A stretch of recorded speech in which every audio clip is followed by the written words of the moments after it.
Hi, ഞാൻ Leo market എന്ന YouTube ചാനലിലേക്ക് എല്ലാവർക്കും സ്വാഗതം. ഇന്ന് നമ്മൾ പരിശോധിക്കാൻ പോകുന്നത് സ്പെഷ്യാലിറ്റി കെമിക്കൽ രംഗത്ത് പ്രവർത്തിക്കുന്ന ഒരു സ്മോൾ ക്യാപ്പ് കമ്പനിയാണ്. ഭാവിയിലേക്ക് വലിയ വളർച്ചാ സാധ്യതയുള്ളൊരു മേഖലയാണ് ഇവർ നിൽക്കുന്നത്.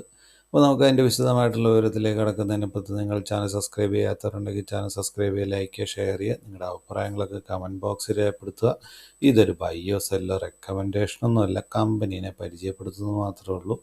നേരെ നമുക്ക് കമ്പനിയുടെ സൈറ്റിലേക്ക് പോകാം. കമ്പനി എന്ന് പറഞ്ഞാൽ എപ്പിഗ്രിൽ എന്നുള്ള കമ്പനിയാണ്.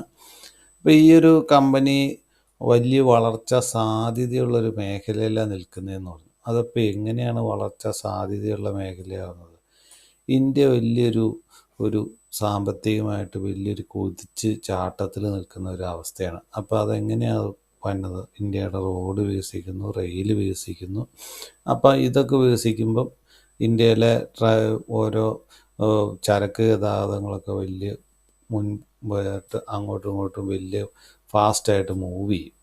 ഈ മൂവ് ചെയ്യുമ്പോഴത്തേനും ഇന്ത്യയുടെ പുറത്തുനിന്നുള്ള വലിയ വലിയ കമ്പനികൾ ഇന്ത്യയിലേക്ക് വരും. അപ്പോൾ ഈ കമ്പനികൾ ഇന്ത്യയിലേക്ക് വരുമ്പോഴത്തേനും അവർക്ക് അനുയോജ്യമായിട്ടുള്ളൊരു സിറ്റുവേഷനിലാണ് നിലവിലിപ്പോൾ ഇന്ത്യ കടന്നു പോയിക്കൊണ്ടിരിക്കുന്നത്. അപ്പോൾ ഈ ഒരു മേഖലയിലേക്ക് പുറത്തുനിന്ന് വലിയ വളർച്ചാ സാധ്യതയുള്ള കമ്പനികൾ വന്നു. ഗവൺമെൻറ് മേക്ക് ഇൻ ഇന്ത്യ പോലെയുള്ള വലിയ വലിയ പ്രൊജക്റ്റുകളൊക്കെ ചെയ്യുന്നു. അപ്പോൾ അങ്ങനെ വരുമ്പോൾ ഇന്ത്യയിലൊരു ഈ കെമിക്കൽ രംഗത്ത് ഇതുപോലുള്ള കമ്പനികൾക്ക് ഓരോ പ്രൊഡക്റ്റുകളും അവരുടെ റോ മെറ്റീരിയൽസ് എത്തിക്കണം. അപ്പോൾ ഈ റോ മെറ്റീരിയൽസ് ഇതുപോലെയുള്ള കമ്പനികളിലായിരിക്കും വരുന്നത്. അപ്പോൾ ഈ വളർച്ചാ സാധ്യതയുള്ള മേഖലകളിൽ ഇതുപോലുള്ള കമ്പനികളിലും അപ്പോൾ അതിൻ്റെ ഒരു ഇതിപ്പോൾ ഒരു സ്മോൾ ക്യാപ്പ് കമ്പനിയാണ്. അപ്പോൾ ഇവരുടെ പ്രൊഡക്റ്റുകളും കൂടുതലായിട്ട് വിറ്റ് പോകാനും അവർക്ക് ആവശ്യക്കാർ കൂടുകയും ഇവരുടെ ഡിമാൻഡ് കൂടുകയും ഇതുപോലുള്ള കമ്പനികൾ പെട്ടെന്നായിരിക്കും മിഡ് ക്യാപ്പ്, ലാർജ് ക്യാപ്പൊക്കെ ആയിട്ട് വളരാനായിട്ട് പോണത്. അപ്പോൾ നമുക്ക് ആദ്യം തന്നെ നമുക്ക് ഇതിൻ്റെ അകത്തെ പ്രൊഡക്റ്റുകൾ ഏതൊക്കെയാണെന്ന് നോക്കാം. അപ്പോൾ ഈ കമ്പനിയുടെ ഡീറ്റെയിൽസൊക്കെ ഞാനിപ്പോൾ നിലവിൽ ഈ സൈറ്റൊക്കെ ഓടിച്ചു വിടുന്നേ ഉള്ളൂ. കാരണം എന്താ വെച്ചാൽ നമ്മുടെ പ്രൊഡക്റ്റുകളും നമ്മുടെ ഫണ്ടമെൻ്റലായിട്ടുള്ള കാര്യങ്ങളൊക്കെ പഠിക്കേണ്ടതാണ്. അപ്പോൾ ഇതിൻ്റെ അകത്തെ പ്രൊഡക്റ്റുകളാണ് ഈ കൊടുത്തേക്കുന്നത് കേട്ടോ. അപ്പോൾ അത് നിങ്ങൾ സ്വന്തമായിട്ട് അതിൻ്റെ ഡീറ്റെയിൽസൊക്കെ നിങ്ങൾ സ്വന്തമായിട്ട് പഠിക്കുക. അപ്പം നിങ്ങൾ സ്വന്തമായിട്ടൊരു എന്താണ് അതിൻ്റെ പ്രൊഡക്റ്റുകളും എന്താണ് അതിൻ്റെ ആവശ്യം എന്നുള്ളതൊക്കെ നിങ്ങൾക്ക് മനസ്സിലാക്കുകയും അതിൻ്റെ വളർച്ചാ സാധ്യതകളൊക്കെ മനസ്സിലാവുകയും ചെയ്യും. അപ്പോൾ ഇത് എന്തൊക്കെ ഇൻഡസ്ട്രിയിലാണ് ഏതൊക്കെ ഇൻഡസ്ട്രീസാണ് യൂസ് ചെയ്യുന്നത്? Refinery, paper and pulps, fluoro polymers, soap and detergents, textile, dye and pigments, pharmaceuticals, agro chemicals, alumina production, പിന്നെ PU foams, paint and coatings, പിന്നെ refrigerants, gas, electronics, water treatment, PTEE pipes, valves and industrial parts, CPVC pipes and fittings. അപ്പോൾ ഇതുപോലെയുള്ള പ്രൊഡക്റ്റുകൾക്ക് വേണ്ടിയിട്ടുള്ള raw മെറ്റീരിയൽസാണ് ഈ കമ്പനിയിൽ നിർമ്മിക്കുന്നത്. അപ്പോൾ ഇതുപോലെ പല മേഖലകളും വലിയ വളർച്ചാ സാധ്യതകളുള്ള മേഖലയും കൂടിയാണ്. അപ്പോൾ അങ്ങനെ വരുമ്പം ഈ ഒരു സ്മോൾ ക്യാപ്പ് കമ്പനിക്ക് വലിയൊരു കുതിച്ചുചാട്ടം നമുക്ക് പ്രതീക്ഷിക്കാവുന്നതാണ്. അപ്പോൾ ഇതിൻ്റെ അകത്ത് നോക്കിയാൽ ഇത് ഇന്ത്യ മാത്രം ഒതുങ്ങിയിരിക്കുന്ന ഒരു കമ്പനിയല്ല, ഗ്ലോബലി പ്രസൻസ് ഉള്ളൊരു കമ്പനിയും കൂടിയാണ്. അപ്പോൾ അതൊരു നല്ല പോയിൻ്റാണ്. ഇനി നമുക്ക് ഇതിനകത്തെ ഫണ്ടമെൻ്റൽ നോക്കാം. NSEയിലും BSEയിലും ലിസ്റ്റ് ചെയ്തേക്കുന്ന സ്മോൾ ക്യാപ്പ് കമ്പനിയാണ്. അപ്പോൾ സ്മോൾ ക്യാപ്പ് എന്ന് പറയുമ്പോൾ തന്നെ പോസിറ്റീവ് ന്യൂസുകൾ വരുമ്പോൾ തന്നെ വലിയ റാലി നടത്തും. നെഗറ്റീവ് ന്യൂസുകൾ വന്നാൽ അതുപോലെ തന്നെ പ്രോഫിറ്റ് ബുക്കിംഗ് ആയിരിക്കും. പക്ഷേ നല്ല വളർച്ചാ സാധ്യതയുള്ള കമ്പനികളാണെങ്കിൽ എന്നും ഓരോ ഇടവേള കഴിഞ്ഞ് കഴിയുമ്പം പോസിറ്റീവ് ന്യൂസുകൾ വന്ന് മിഡ് ക്യാപ്പ്, ലാർജ് ക്യാപ്പൊക്കെ ആവാൻ വലിയ താമസമൊന്നും വരികയില്ല. ഈ ചെറിയ കാലഘട്ടം എന്ന് പറഞ്ഞാൽ കമ്പനീനെ സംബന്ധിച്ച് ഒരു 10-15 കൊല്ലം എടുക്കും കേട്ടോ. അപ്പോൾ കമ്പനികളെ സംബന്ധിച്ച് അത് വലിയ കാലഘട്ടമൊന്നുമല്ല. അപ്പോൾ നമുക്കൊരു പെട്ടെന്ന് തന്നെ ഒരു വലിയ ലാർജ് ക്യാപ്പ് കമ്പനിയിലേക്ക് എത്തിപ്പെടാൻ, അപ്പോൾ അതിന് വേണ്ടതെന്ന് നമ്മൾ ഫണ്ടമെൻ്റലായിട്ടും കമ്പനികളെക്കുറിച്ച് പഠിച്ചുകൊണ്ടിരിക്കണം. അപ്പോൾ ഇത് 4060 കോടിയുടെ മാർക്കറ്റ് ക്യാപ്പ് ഉള്ളൊരു സ്മോൾ ക്യാപ്പ് കമ്പനിയാണ്. Current market price 977, 52 week high എന്ന് പറഞ്ഞാൽ 1259, 52 വീക്ക് ലോ എന്ന് പറഞ്ഞാൽ 811, 18 സ്റ്റോക്കിൻ്റെ ബുക്ക് വാല്യൂ 272. ഡിവിഡൻഡ് നൽകുന്ന ഒരു കമ്പനിയാണ്. ROCE എന്ന് പറഞ്ഞാൽ 32.1, ROE എന്ന് പറഞ്ഞാൽ 39.4, ഫേസ് വാല്യൂ 10 ആണ്. പിന്നെ അതിൻ്റെ മാക്സിമം ചാർട്ട് പാറ്റേണൊക്കെ ഇപ്പോൾ ഒരു അധികം കാലമൊന്നും ആയിട്ടില്ല കമ്പനി ലിസ്റ്റ് ചെയ്തിട്ട്. പിന്നെ നമുക്ക് നോക്കേണ്ടതെന്നു വെച്ച് കഴിഞ്ഞാൽ അതിൻ്റെ year on year sales growth. ഇപ്പോൾ 2016 മാർച്ചിൽ വെറും 394 കോടി ഉണ്ടായിരുന്നുള്ളൂ. അത് 2023 മാർച്ച് എത്തിയപ്പോൾ 2188 ട്രേഡ് ഇൻ 2033 കോടിയിലേക്കും വന്നിട്ടുണ്ട്.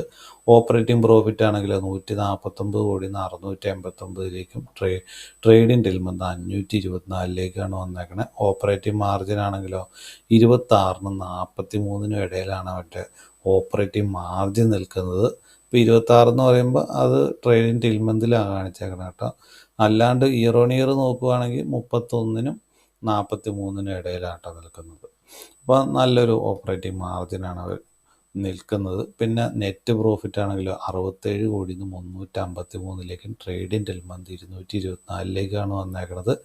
പിന്നെ അതിന് റിസർവ് ആണെങ്കിലോ 2016 മാർച്ചിൽ വെറും 224 കോടി ഉണ്ടായിരുന്നുള്ളത്. ഇപ്പോൾ എത്രയായി? സെപ്റ്റംബർ 2023 1087 കോടിയിലേക്കാണ് വന്നേക്കുന്നത്. കടമാണെങ്കിലോ കടം നോക്കിയേ 190 കോടിയിൽ നിന്ന് 971 കൂടിയേക്കണേ. അത് ഈ ലോങ് ടൈം ബോറോയിങ്സും കൂടിയിട്ടുണ്ട്, ഷോർട്ട് ടൈം ബോറോയിങ്സും കൂടിയിട്ടുണ്ട്. അപ്പോൾ ഇതുപോലെയുള്ള സ്മോൾ ക്യാപ്പ് കമ്പനികളിൽ ഈ കടം കൂടുന്നത് അത് നല്ലതല്ല. അപ്പോൾ അത് നമ്മളെപ്പോഴും ഒരു നോക്കി വെച്ചേക്കണം. അത് കൂടുകയാണോ കുറയുകയാണോ, പ്രത്യേകിച്ച് ഈ റിസർവിൻ്റെ മുകളിലേക്കൊക്കെ പോയി കഴിഞ്ഞാൽ അത് വലിയ റിസ്ക്കാണ്. അപ്പോൾ അത് നമ്മളെപ്പോഴും നോട്ട് ചെയ്യേണ്ട കാര്യമാണ്. ഇനി കാലങ്ങൾ കഴിയുമ്പോൾ ഇത് കുറയുകയാണോ കൂടുകയാണോ എന്നുള്ളത് നമ്മൾ എപ്പോഴും നോട്ട് ചെയ്ത് വെക്കേണ്ട കാര്യമാണ്. പിന്നെ നമുക്ക് നോക്കേണ്ടതിന് പ്രൊമോട്ടറുടെ ഷെയർ ഹോൾഡിംഗ് പാറ്റേൺ. 2021 സെപ്റ്റംബറിൽ 72.62 അതിപ്പോൾ എത്രയായി? 71.38 ചെറുതായിട്ട് കുറച്ചിട്ടുണ്ട്. എന്നാലും അതിൻ്റെ മാക്സിമം ഹോൾഡ് ചെയ്യാവുന്നതിൻ്റെ അടുത്ത് തന്നെയാണ് അവർക്ക് ഉള്ളത്. ഇപ്പോൾ നമ്മുടെ നിയമപ്രകാരം, സെബിയുടെ നിയമപ്രകാരം 75 പ്രൊമോട്ടർക്ക് ഹോൾഡ് ചെയ്യാനുള്ള മാക്സിമം ഇതുള്ളത്. അപ്പോൾ അതിൻ്റെ അടുത്ത് തന്നെ 71-ൻ്റെ മുകളിലുണ്ട്. അപ്പോൾ അതൊരു നല്ല പോയിൻ്റാണ്. FIS ആണെങ്കിലോ 0.78 നിന്ന് 1.14 കൂട്ടുകയാണ് ചെയ്തേക്കുന്നത്. DIS ആണെങ്കിലോ ആദ്യകാലത്തൊന്നും ഉണ്ടായില്ല, ഇപ്പോൾ 0.04 ചെറുതായിട്ട് സ്ട്രൈക്ക് എടുത്ത് വന്നേ ഉള്ളൂ. അവർ പതുക്കെ വന്ന് ഇതെത്തുന്നേ ഉള്ളൂ.